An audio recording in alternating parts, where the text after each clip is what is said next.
It's almost fall, and you know what that means. Cooler weather, and I immediately want to curl up and light a pumpkin spice candle because that just makes my house super cozy and super fall. Oh my gosh, yes. I love fall, and I love to embrace all of the fall things. And when it's time to embrace the season and make everything cozy, I'm looking on Wayfair. I just got the cutest chunky knit throw from there, and now my bed is Pinterest perfect. That's what I love. Wayfair's got cozy covered in every room. Whether it's new bedding, kitchen gear, or just a fun fall doormat, they've curated everything. And delivery free, even the big stuff. So if you want your home to feel as good as your favorite sweater, now's the time to go and get cozy. Cozify your space with Wayfair's curated collection of easy, affordable fall updates. From comfy recliners to cozy bedding and autumn decor. Find it all for way less at wayfair.com. That's Wayfair, WAYFAIR.com.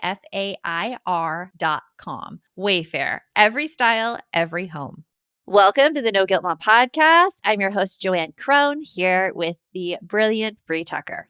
Why, hello, buddy. How are you? Bree, we have something very close to our hearts being discussed today. ADHD. Yes, or as we like to call it, shiny object syndrome. Yes. So many women in our community have ADHD or suspect they have ADHD. And it's really one of those things that it's branded as a superpower, but it's not. It's hard. It's just hard to deal with on a daily basis. And it's a different way of thinking with your mind, but also there's some shame that exists with that. I think there is. And you know what else? You and I are both in this interesting group. And I wonder how many other people out in podcast land are in this group with us, where we have gotten older in our lives. And as we've gotten older, we're like, wait a minute.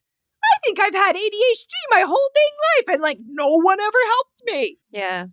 So then you're looking back at all these tools that you used. And yeah, it does start to cause that shame of why did nobody help me? Why do I have this problem? And then, you feel bad that you have it or don't have it. Cause in my case, I can't get anybody to diagnose me. You're all Yeah. What difference does it make? You're 45. You've done well.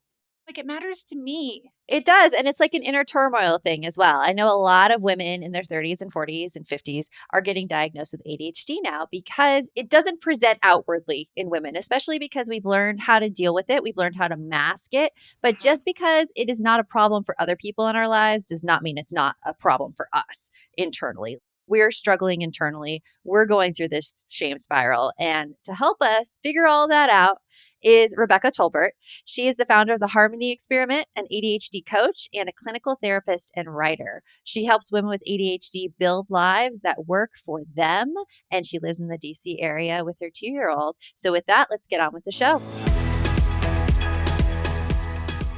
Rebecca, ADHD is a frequent topic on this podcast. So I've been so looking forward to this interview because we haven't really had an ADHD expert on. Well, one, you're our second. Okay.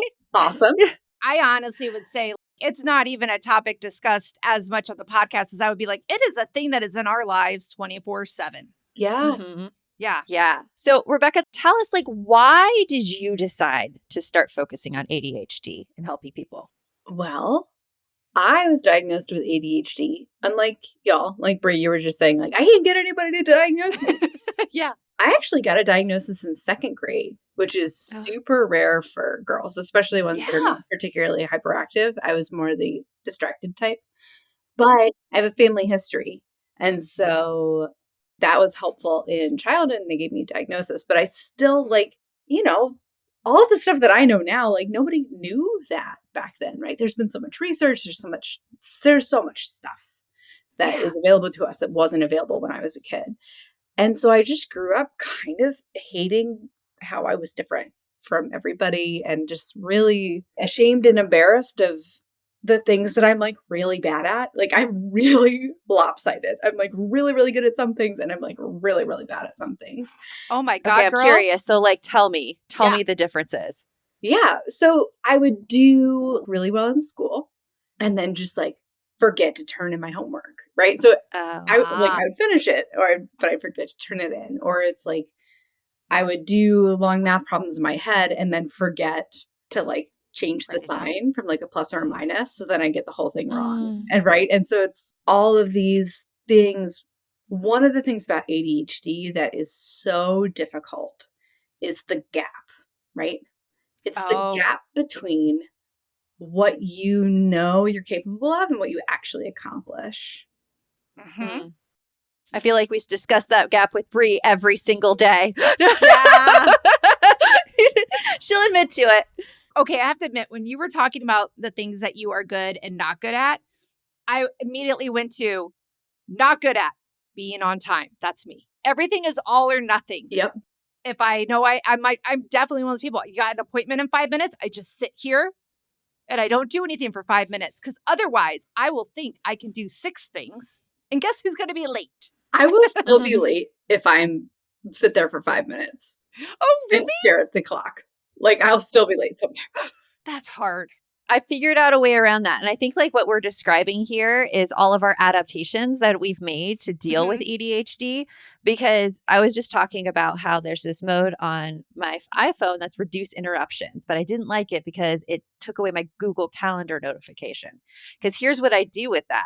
When that notification goes off, I log in to whatever meeting I'm supposed to be on. Well, so that's that, smart. and I put it on my separate screen so I could still do stuff, but then something I know that is prominent ADHD people, and correct me if I'm wrong, Rebecca, is that you tend to like notice all the little things in your environment so that they tend to be distractions for you. But I'm using that quality in a way that will help me because I notice when I have a meeting, especially in Zoom, it just pops up when that person's here and I automatically go to my computer and then bam, I'm on time.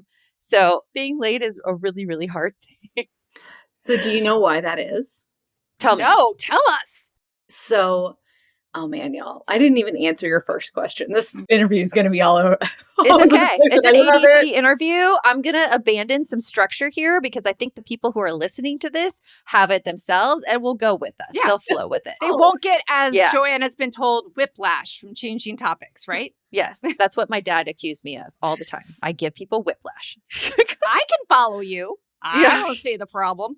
Yeah. So why does that happen? Why do we notice the little things? Why do they distract us so much? Like I cannot ignore messages popping up. Sounds get me really hard. Sounds. I was just talking to a client about sound sensory sensitivity yesterday. Yeah. So the ADHD brain is different than a neurotypical brain. And one of the theories is that essentially we have like hunter brains. There's hunters, there's gatherers. We have like hunter brains. Okay. So imagine you're out in the woods, right? Mm-hmm.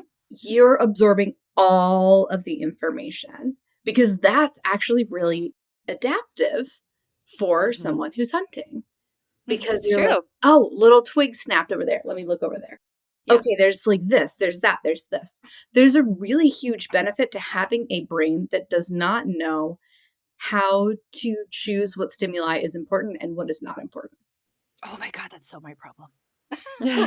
So that's essentially what's happening with ADHD brain is that we are open and we cannot regulate or prioritize like a neurotypical brain can just do that automatically.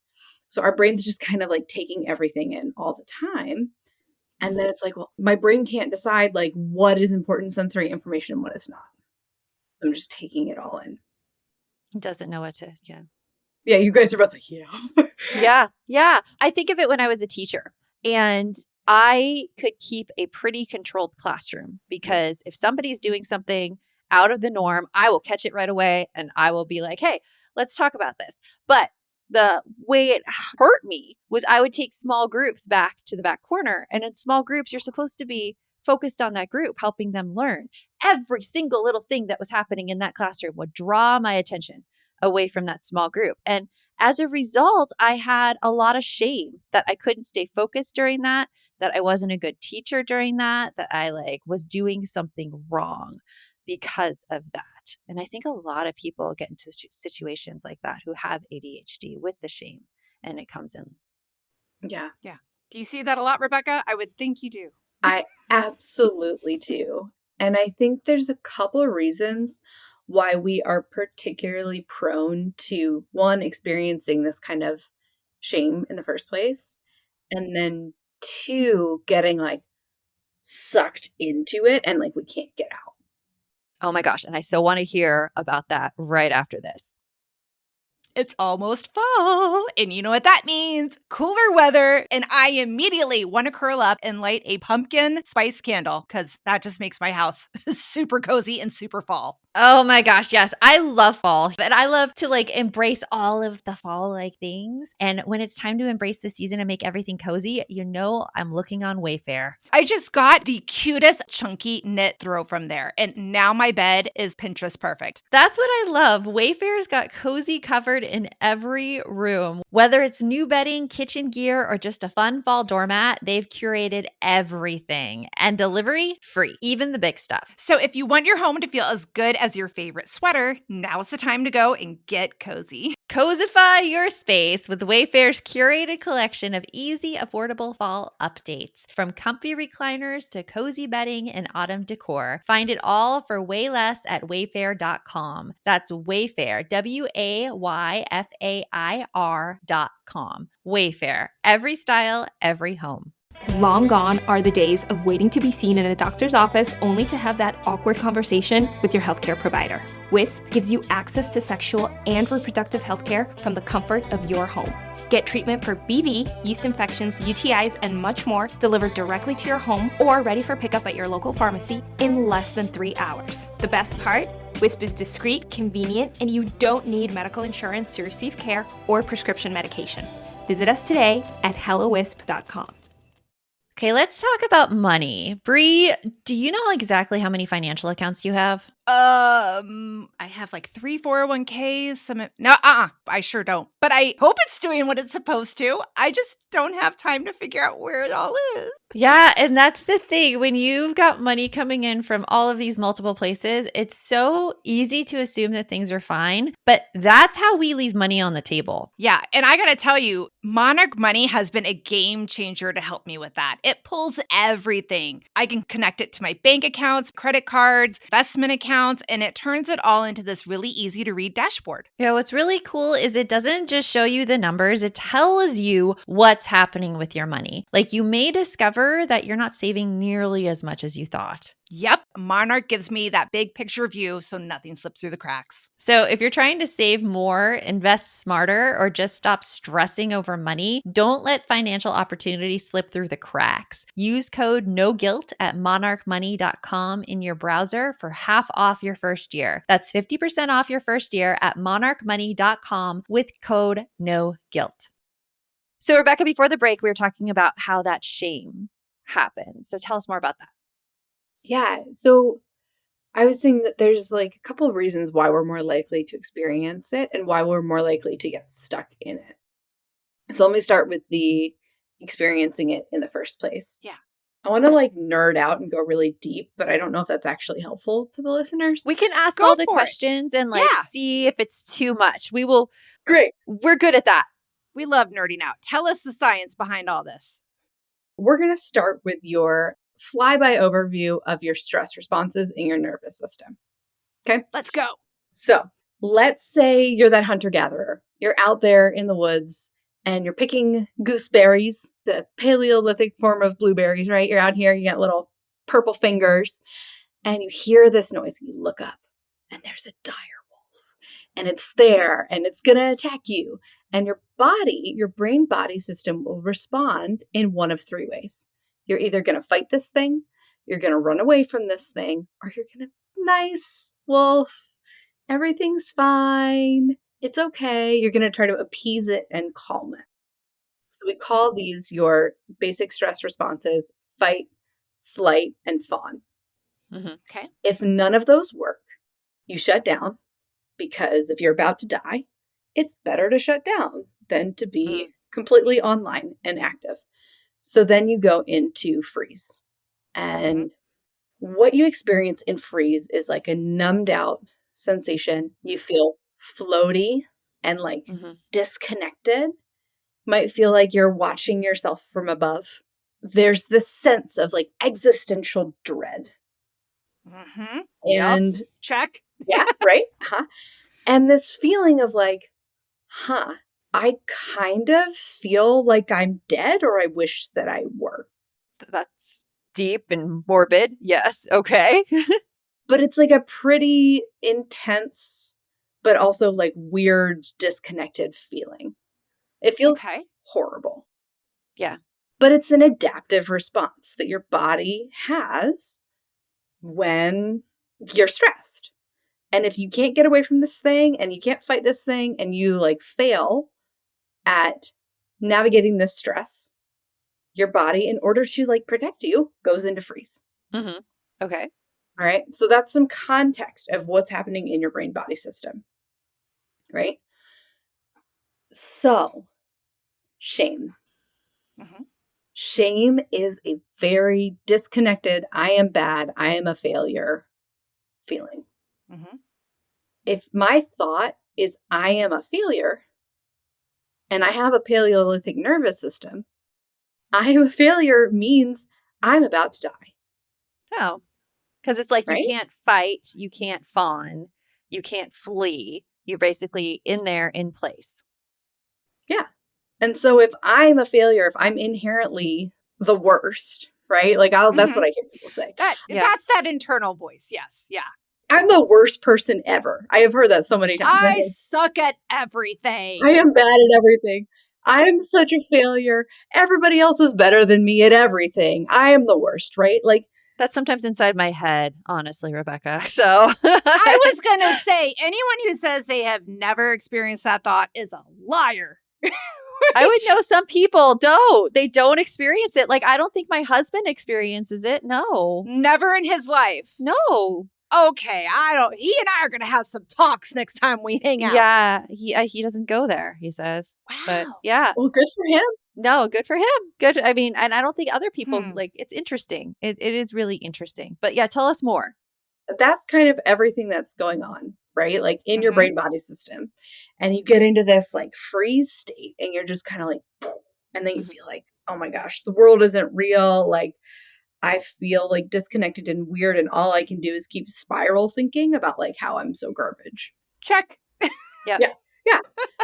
And so all of this is happening, and it's much more likely to happen when it's something that like hits a nerve. Okay.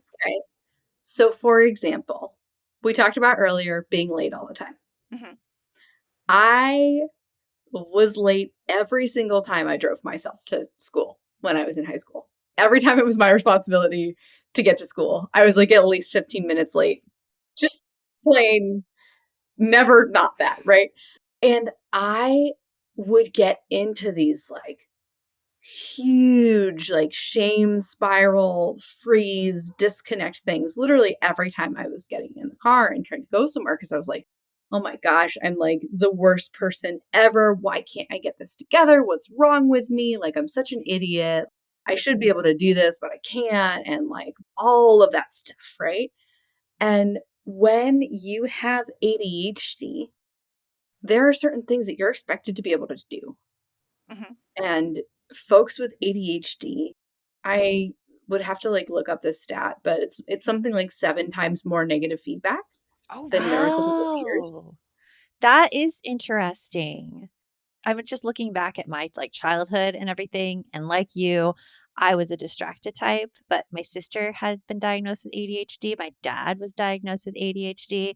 And yet, since it was all happening for me internally, I never showed any signs of it. I just looked like this people pleaser, perfect child, when in the inside, I was really, really struggling with everything. And so they get 7 times more negative feedback. Is that for the late behaviors? Is that what kind of behaviors are the negative feedback from? Things like, hey, pay attention, pay attention, pay attention. Hey, stop doodling, stop throwing rocks at Timmy, stop whatever, right? Like pick a side of the sidewalk and stick to it. Do you have personal experience with that one, Joanne? Yep. Right. And like, I'm a mom too, right? And my child is a lot. He's 2 and he's wonderful and I'm obsessed with him. And I'm like, oh my God. Yeah. Good Lord. Like, get it together, dude. It's a lot when you already have your own dysregulated stuff going on. Mhm. And then to have, like, I think any small child, it's a lot. If you have your own things going on too. I mean, kids alone, like, they are hard. We love them endlessly, but they are hard. But if you already have this thing where you're easily distracted, oh my God, a toddler would have me on 24/7. I think they did when my kids were little. I have high schoolers and college kid now, but whew, Well, let's talk about those things that we fail at as okay. ADHD women that like we're given negative feedback about. I will tell you one thing I fail at is keeping a calendar that I stick to. If they are not Mhm. appointments that I have to physically be at, even Zoom or online, if they are not things I have to physically be at, I will totally go against all of my own plans. I will even get mad at my own plans because they're putting me in this structure of telling me what to do. And I want to know that as that failure, Rebecca, is that common in ADHD? Oh my gosh, the whole "don't tell me what to do" thing is something I literally talk to all of my coaching clients about. Oh man, I have a theory that is not really grounded in anything, but I think that there is a certain general "don't tell me what to do" part of ADHD. I think it's based in, and this is another reason why we're more likely to fall into these shame spirals. Folks with ADHD have emotional regulation issues. Mm-hmm. So there's that frustration of like, I don't want to do this thing. And where somebody else who's neurotypical might be like, I don't really want to do this. I'm going to do it anyway. Yeah. Somebody with ADHD is like, this is so stupid. And why does this even exist? And this shouldn't even be a thing. And then there's like this justice piece where it's like, you know what? This isn't even how the world should be running. And so the fact that I have to do this in order to for that thing to happen, and this is just so dumb, and I hate it. And so there's all that. I literally had this fight with the school emergency card.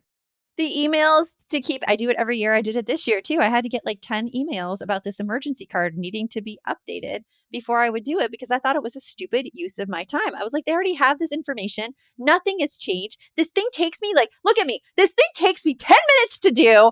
I shouldn't have to do it. No. You're fighting at this point. The freeze isn't there, but the fight is, man. Yeah, no, but that's So- common, Rebecca.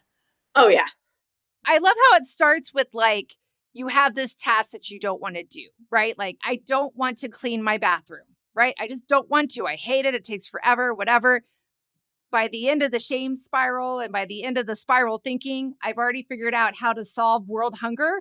I've decided how women should take over all major political offices and how I'm going to create this gadget to clean bathrooms like the iRobot, but for bathrooms. I'm going to make those little scrubber bubbles become real. I'll never do it because I can't follow through with anything, but I got the ideas. Well, there's the other thing, Rebecca. This is something we hear a lot from our coaching clients and everything that I can never follow through on things. Mm. And I'm assuming that this has something to do either with the overwhelm of motherhood or even some ADHD qualities. And I want to know your opinion on this right after this. Taking on a DIY job around the house is the ultimate summer project. But if your DIY home security system is a beware of dog sign, when your real pet is Princess the cat, that's safe-ish. To be actually safe, help protect your home with a DIY system from ADT. It's easy to install and gives you virtual assistance from ADT's technical support team. Best of all, you can tell everyone in the neighborhood you set it up yourself. Don't settle for safe-ish this summer. DIY with ADT instead. Visit ADT.com to learn more.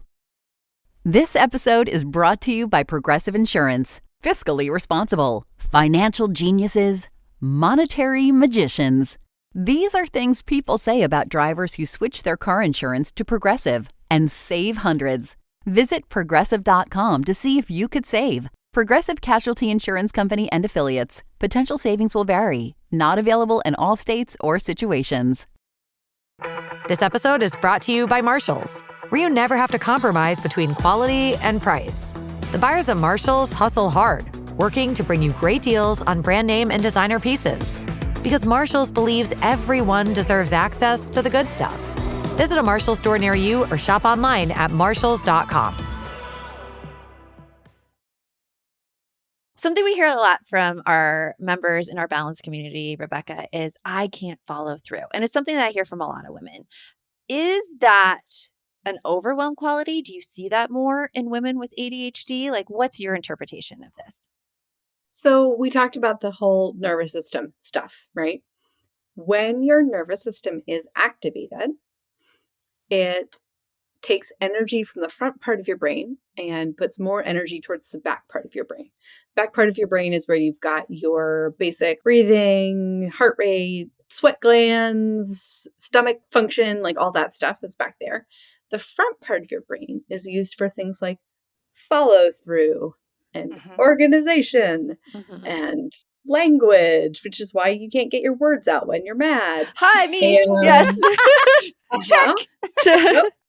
And task initiation and persistence and all of that like lives in the front part of your brain. And so if you are experiencing chronic stress, not like stress and then you get regulated, right? Because that's healthy. That's normal. If you never experience stress, you'd be super bored. Yeah. But if you are chronically stressed, then you're kind of frying out your whole brain system. Okay, but there's hope, right? Like my brain will bounce back, please. What I'm wondering here is along with Bree's line, I'm like, we hear this chronic stress and we're like, is it our destiny to live with this stress forever? What could we do? The things that we can do is practice self-care. And that's something that everyone will hear and be like, no, you can't make me. And so, Or they'll say, I practiced self-care. I took a bubble bath and it didn't work. I'm not talking about bubble baths. Yes. I made a little mnemonic because We love those. because it helps me remember things. I call it the Sempre pillars. They are sleep, eat, move, plan, relate, enjoy. So these are the things that are the best thing for your brain body system to get to like regulated. Your whole thing is like working. Yeah. And sleep is hard, right? My kid didn't sleep through the night until he was 1.5 years old. He woke up every 2 hours because he had We feel ya. chronic ear infections. Okay. Mm. So like, I get it. It's not like, oh, you just sleep. And I was already teaching people this stuff, right? And so I'm like, I know that sleep is literally the most important thing for my ADHD and I'm not getting it. But at least I know that this is the most important thing and I'm not getting it. So I know what I'm working with. Yeah. Okay, I have a question with that because it seems to me that if you have a problem with being able to follow through and do all the things that you want to do, and that kind of gets you stuck in this like thought process of I'm not good enough the way I am naturally, I got to find the right organizer, I got to like find the right system to be able to be more productive.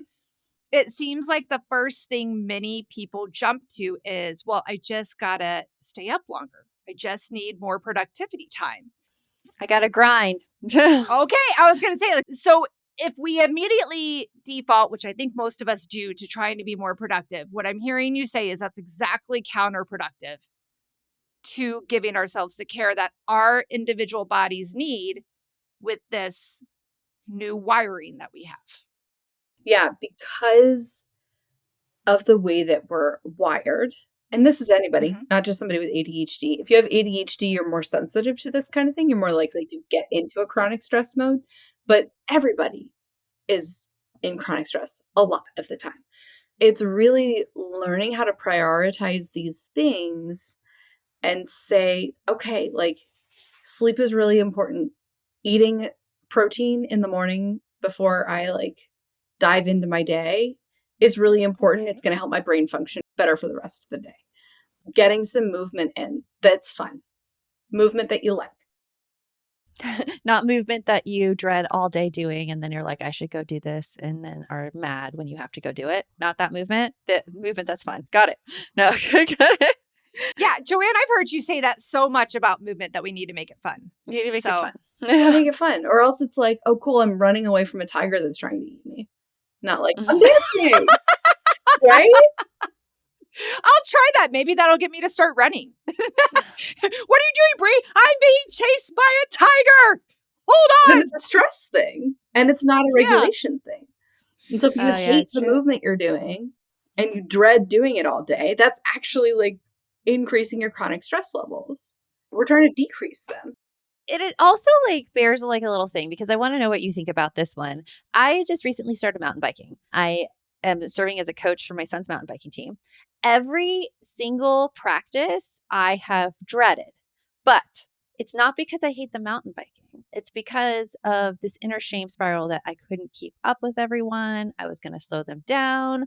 I would look stupid, all those thoughts in my head. So like how to distinguish between if it's because you don't like the movement or because you have all these other thoughts complicating the issue. Like you're pre-wired to tell yourself you suck at it before you even try it. Yeah. And so I think that that's really good information for you to look at and be curious about. Like, okay, I'm getting into like a negative thought spiral around this activity that I actually like doing. Yeah. And so then it's asking yourself the question like, okay, is this helpful? You might be worse than everybody else. Yeah. Not is it true? Because it might be true. But is it something that deserves your energy? Because your energy is precious. So like Taylor Swift says. Yeah, Taylor Swift says that. So it must be true. Yes. You might look stupid and you might be the worst one there. That might be true. Is it still something you want to do? So is it helpful? Asking yourself, is it helpful? So like, for instance, when I was younger, I wouldn't want to go to the gym because I wasn't afraid that I was dressed appropriately. Like I wasn't wearing the best outfit. People would make fun of me, that sort of thing. Looking at that versus the actual feelings I had about the particular movement, like exercise. I mean, like I've always been one of those people who like the first 5 minutes of an exercise thing, it's hard. Your body's adjusting, moving from not moving to moving. And then after those first 5 minutes, it's like, there's like the adrenaline and euphoria and all the benefits that come in. Mm-hmm. And I guess the reason I bring this up is because I feel like I was like this for so long. And I don't want people to get stuck in these negative thought spirals that don't have anything to do with the movement itself and have it be a reason that they don't consider a movement. Yeah. Wow. So much deep thinking is happening while we're doing this, people. Because we're all like, wow. That's me. Let's go into the deep things and let's make it really personal and deep all the time. All the time. Let's really go. Because I was going to ask you about your pillars and sleep, eat, play, move. Sleep, eat, move, plan, relate, and enjoy. Plan, relate, and enjoy. I think that many moms right now, I can speak for them, at least the people that I talk to, that enjoy part's a hard one. Yeah. Yeah. Yeah, it is. So like, okay, so here you are. You are a typical mom and you either have ADHD, you think you might, or just you're just a mom. You feel, you just feel like you are just overwhelmed, burnt out, and not doing well. Mm-hmm. What are some ways that you can kind of help yourself reconnect? We've already established that it's definitely not taking a bubble bath. And if you have no idea where to start. I'm not anti-bubble baths. Like, I like. Oh, yes. Let's be clear. I do use bubble baths as a form of self-care because I have to actually stop everything and be like, I am going to stop having this interaction with you this evening. And I'm going to go take my bubble bath by myself with my candles and my music and my oils because that's what I love. Yeah. And it makes me feel better. But I guess what we're trying to say is it doesn't necessarily end there. A lot of people need more or different things. Yeah. But if you have no idea, is there like an exercise or something that like maybe we could like talk about that like someone could do to kind of start shifting themselves into a place where they can feel relaxed and or can find those things that they enjoy again? Yeah, I love that question. I actually give this homework to my coaching and therapy clients often. Okay. Which is, okay, this week, I just want you to pay attention to what you want, what you like and what you don't like. Okay. Little things, Mm-hmm. right? Like, oh, I actually want to listen to this music today. I want this for lunch. As opposed to like, it doesn't matter. Oh, You yeah. pick whatever. I like this article of clothing, so I'm going to wear it today. Being attuned to the wants it's a really interesting exercise because a lot of women, they don't know what they want. It's been giving that power away to people for so long. Like even you just telling me, pay attention to what I want. I'm like, I want things? What? Like, You know? Yeah. Like, you just get stuck Yeah. in this thing of like getting mad at everything not going your way, but you have no idea what you actually want. So I think that's really interesting. And then what do you Yeah. do with it once you figure out what you want? So we do that for like a week. Okay. You don't have to do anything about it. Just like be curious about what you want. And then slowly try to put some thought process around how do I make that happen for myself Okay. and not beat myself up about doing it because we're trying to regulate the nervous system. So beating ourselves up about doing the things to regulate our nervous system flies in the face of what we're trying to do in the first place, right? Mm-hmm. So like, oh, I need to go to bed, but I shouldn't because I should be doing this and I should be doing that and I should be doing this. And like the house is still a mess and I'm a terrible mom and my kids are going to grow up and hate me because the house is messy right now. And now you have like all this stuff, right? And Yeah. you're not like bringing yourself back down so you can go to sleep. I'm curious if you are actively having these shame spirals all the time during your day and going to sleep isn't an option at that moment, right? I'm spiraling and it's 2 o'clock in the afternoon. I can't sleep because I have to go pick up my kids from school at 3 or whatever, right? Mhm. What is something like small that we could do to interrupt that shame spiral? Stop it in its tracks. Love it. I know you said before about like asking yourself, is this helpful? But sometimes you can't get there, right? Yeah. Because that's higher level thinking. Mm-hmm.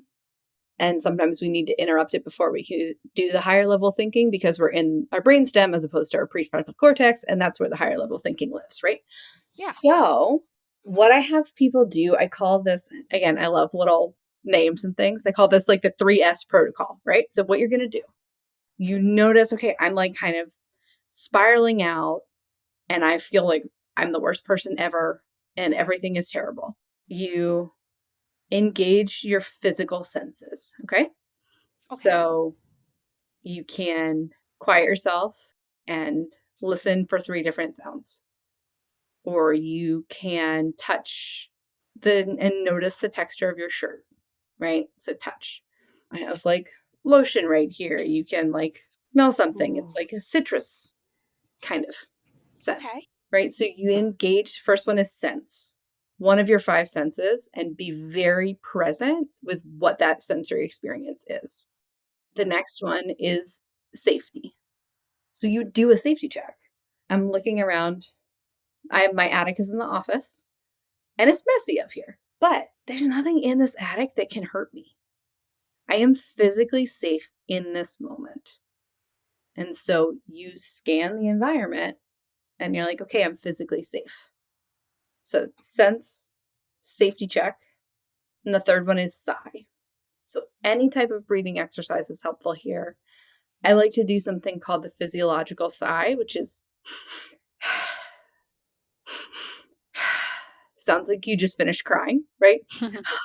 Yeah. And it's like your body's reset that it does automatically if you've been crying or if you're about to fall asleep. But you can do it consciously and you do it for 20 seconds and that can help like reset your system. Interesting. So the sense, taking one of your senses, either touch, smell, would sight count on those senses?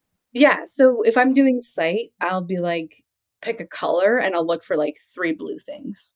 Okay, cool. That Or- would be fun. sense, Yeah. sense, safety check, making sure you're physically safe in your area. And then that sigh, that breathing exercise to really get yourself back on track when your nervous system is just on overload because of ADHD or not ADHD. This can help anyone Yeah, who's on Just overload. life.